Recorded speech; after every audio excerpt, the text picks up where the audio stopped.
नमस्कार दर्शकों, आप सभी का एक बार फिर से सिटी वेब पर स्वागत है। अगर आप युवा हैं और अपनी ज़िंदगी में बॉडी बिल्डिंग में आप कुछ बनना चाहते हैं तो इस वक्त हमारे साथ मौजूद है सहारनपुर की जानी मानी शख्सियत वीरेंद्र पंवार जी, जिन्होंने इंडिया में 11 गोल्ड जीते हैं और साथ ही साथ मिस्टर इंडिया के रूप में 4 सिल्वर भी जीते हैं और जो 58 वर्ष की उम्र में एक बार फिर से इसी में अपनी दोबारा से शुरुआत करना चाहते हैं। सबसे पहले तो आपका बहुत बहुत स्वागत है सिटी वेब पर। Thank you. आपने कैसे सोचा फिर से 58 साल की उम्र में मुझे फिर से शुरुआत करनी है? एक्चुअली क्या है, मैं पहले तो ये बता दूं कि इन कॉन्टेस्ट के अलावा मैं काफ़ी सारे चैम्पियनशिप्स इंडिया में विन किया है। एशिया में 3 मेडल है मेरे और कॉमनवेल्थ में एक ही बार गया, गोल्ड है उसमें भी। वर्ल्ड में 6th रैंक रहा है। तो मेरा पहले से एक सपना था कि वर्ल्ड चैम्पियन बनूं मैं, लेकिन काफ़ी सारी सिचुएशन ऐसी हो गई, परिस्थिति ऐसी हो गई, कुछ फेडरेशन के साथ अनबन हो गई थी, बस compete नहीं कर पाया। तो अब का जैसे आप बोल रहे हैं कि भाई अब दोबारा से इरादा कैसे बना, मुझे लगा कि इंडिया में जनरली लोग बाग जो है वो 40-45 के बाद एक्सरसाइज नहीं करते, व्यायाम नहीं करते, जबकि यूरोप में, अमेरिका में एक ट्रेंड है, वहाँ पे लोग काफ़ी एज तक एक्सरसाइज करते हैं, अपने आप को फिट रखते हैं। तो मुझे लगा कि भाई मैं एक्सरसाइज तो रेगुलर करता हूँ, मेरे पास ट्रेनिंग करने बॉडी बिल्डर्स भी हैं और फिटनेस वाले भी हैं ऑल ओवर इंडिया, क्योंकि अभी सोशल मीडिया की वजह से पूरी इंडिया से मेरे पास स्टूडेंट्स हैं। तो मुझे ये लगा कि भाई मैं दूसरों को प्रोत्साहित कर सकता हूँ, दूसरों को मोटिवेट कर सकता हूँ कि भाई एज आपकी बढ़ रही है, कोई दिक्कत नहीं है, अगर आप अपने आप को फिट रखते हैं तो आप वैसे ही दिखेंगे, कम से कम 10-15 साल यंग लगेंगे। कहते हैं कि 58 साल की उम्र में लोग बिस्तर पकड़ लेते हैं या अपने घर परिवार में इन्वॉल्व हो जाते हैं, फिर भी एक बहुत बड़ी बात है 58 साल की उम्र में आप फिर से इस लाइन में शुरुआत करना चाहते हैं, अपनी एक नई पहचान बनाना चाहते हैं। डेफिनेटली आपने ठीक बोला। और मतलब उसका मैंने जैसे बताया कि मेरा मेन 2 पर्पज़ रहे। एक तो ये कि अगर मैं दोबारा से compete करता हूँ तो अपने आप को हेल्दी रख सकता हूँ, क्योंकि अगर आपके सामने कोई टारगेट रहता है तो आप ज़्यादा सीरियसली उसको एक्सरसाइज कर सकते हैं या उस टारगेट के प्रति आप ज़्यादा सीरियस रहते हैं। अच्छा, इस लाइन में आपने पहली बार शुरुआत कब की थी, कब सोचा था कि हाँ मुझे बॉडी बिल्डिंग में ही अपना करियर सेट करना है? मैं एक्चुअली देहरादून में था, मतलब बोर्डिंग स्कूल में पढ़ता था, कर्नल ब्राउन में। 6 साल का था जब मैं बोर्डिंग स्कूल में चला गया था। वहाँ पे सारे गेम्स थे, लेकिन जैसे जैसे टाइम गुजरा, बाय चांस है मैंने 7th क्लास में एक बॉडी बिल्डर का फ़ोटोग्राफ देखा और उससे मुझे लगा कि मुझे भी ऐसा ही बनना है। तो उसके बाद मैंने थोड़ी बहुत एक्सरसाइज स्टार्ट करी। वहाँ पे काफ़ी सारी गेम्स थी, उसमें सब में पार्टिसिपेट करता था, लेकिन धीरे धीरे बॉडी बिल्डिंग की तरफ मेरा इंटरेस्ट बढ़ता चला गया। और जब 10th हुई, मैं वापस आया यहाँ, 10th कर सहारनपुर आया, तो मैं घर पे ही सामान वगैरह परचेज़ करके ले आया था। घर से एक्सरसाइज स्टार्ट करी।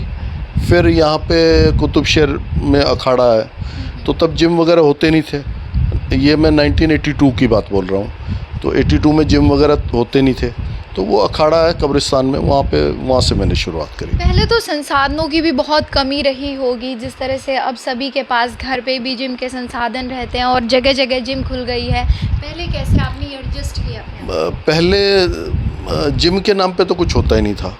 वो कहीं पे भी आप देखते तो एक रूम है, उसमें कुछ वेट्स रखे हैं, रॉड्स वगैरह रखी हैं, उनको बाहर निकालो, एक्सरसाइज करो, दोबारा रखो।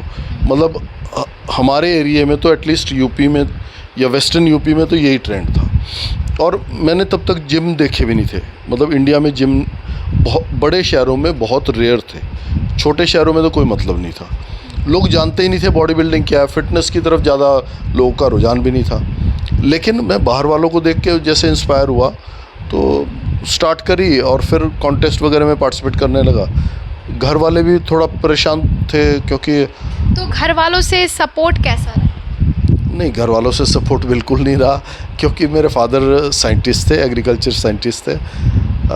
उनको ये लगता था भाई वहाँ पे पढ़ाया, इतना पैसा खर्च किया, बाकियों के बच्चे कोई इंजीनियर बन रहा है, डॉक्टर बन रहा है और मैं कुछ नहीं कर रहा, मैं कह रहा हूँ गेम करना है। मेरे ग्रैंडफादर जो है वो सरपंच थे, 11 गांव के सरपंच थे, तो काफ़ी नाम था उनका।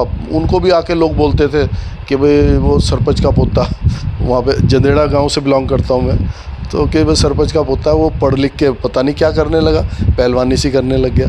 तो लोगों को ये था कि एक तो कोई आइडिया ही नहीं था कि भाई ये गेम है क्या, फिर इसमें कुछ फ्यूचर भी नहीं था।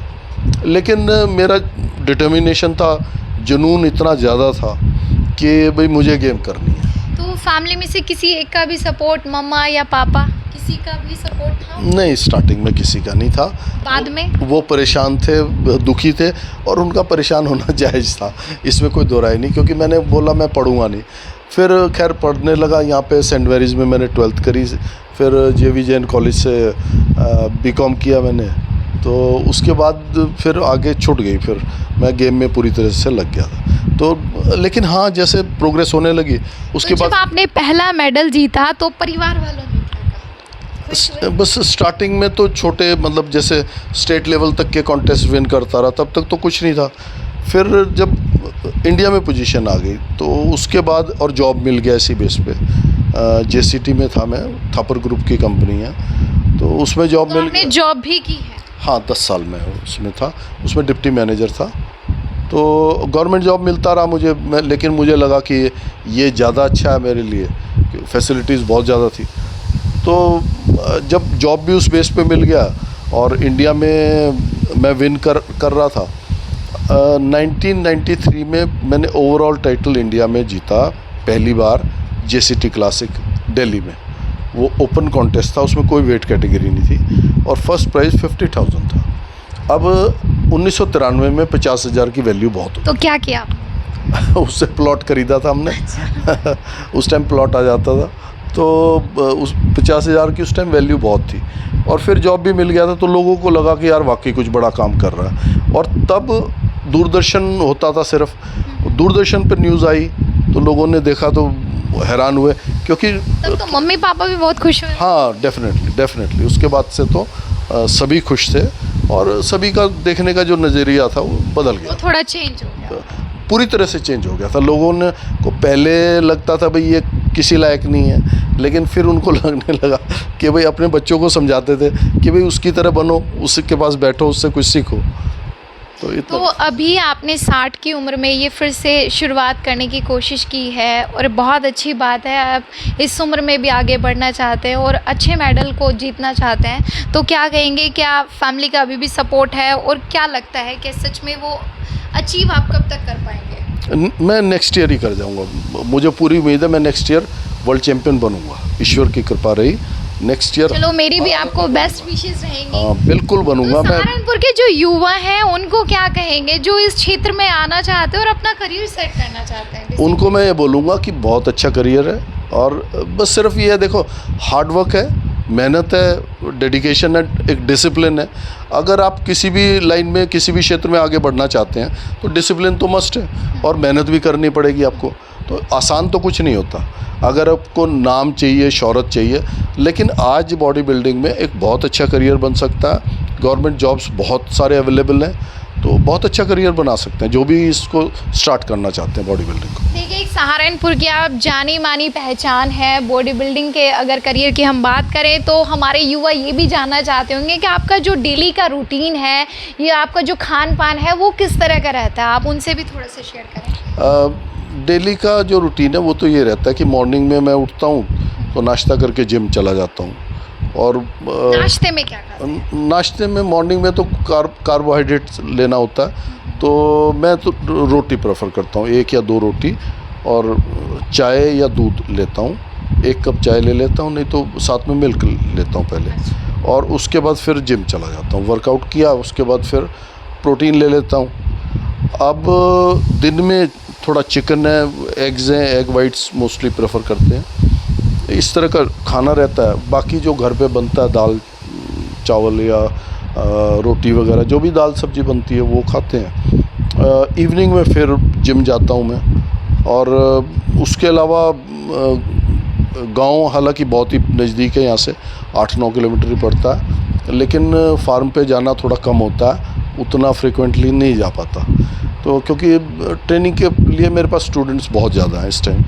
तो इस प्रेजेंट आप ट्रेनिंग भी दे रहे हैं? हाँ, मैं मेरे पास यहाँ पे भी आते हैं और ऑनलाइन ट्रेनिंग देता हूँ मैं। ऑनलाइन ट्रेनिंग के लिए मेरे पास पूरे इंडिया से बच्चे हैं, इवन कई सारी कंट्रीज से हैं, यूएस से है, ऑस्ट्रेलिया है, यूक्रेन है, अभी दुबई है, तो कई सारी कंट्रीज से जो है मेरे पास स्टूडेंट्स हैं। तो अभी आपने देखा हमारी खास बातचीत यहाँ के जाने माने बॉडी बिल्डर वितेंद्र पंवार जी से थी। और अगर आपको हमारा ये इंटरव्यू पसंद है तो प्लीज़ ज़्यादा से ज़्यादा लाइक करें, शेयर करें, और मैं लिंक आपको बायो में डिस्क्रिप्शन में ज़रूर दूंगी। अगर आप भी ट्रेनिंग लेना चाहते हैं सर से तो ऑनलाइन ट्रेनिंग भी ले सकते हैं। वीडियो पसंद आई तो प्लीज़ थंब भी करें और आगे शेयर ज़रूर कीजिएगा। एक बार फिर मिलेंगे नई वीडियो के साथ।